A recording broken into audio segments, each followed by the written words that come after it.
case. And a new accusation against a convicted stalker has one state senator pushing for tougher laws. It stems from the case of Robert Merkle, who is sitting in jail on the same charge he went to prison for years ago. The I-Team's Christine Byers lays out what could change for stalking victims. It blew my mind. Angela calls it progress. I think validating and providing care and training. The idea of stronger laws against stalking and harassment. To usher in things that are desperately needed.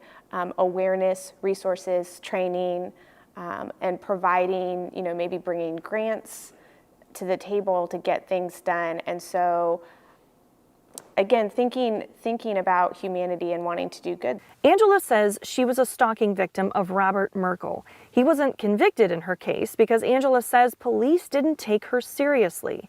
In 2017, Merkle pleaded guilty to 6 other cases of harassment. He contacted the women by texts or dating apps, sometimes threatening to rape or kill them. Merkle served 2 years in prison.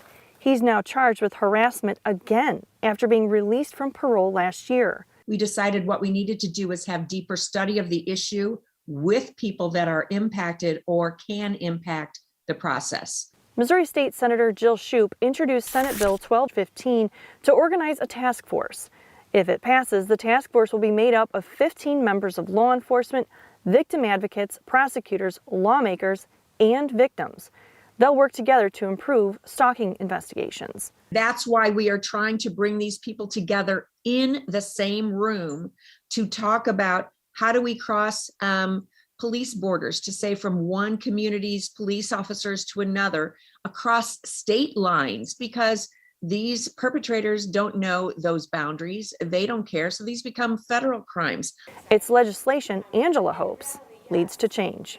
Maybe some of the people dismissed my story and many other stories because they just don't know or they don't have the resources. And so the hope is with this task force is there is a huge amount of awareness that can be brought to the table. Senator Shoup introduced Senate Bill 1215 earlier this month.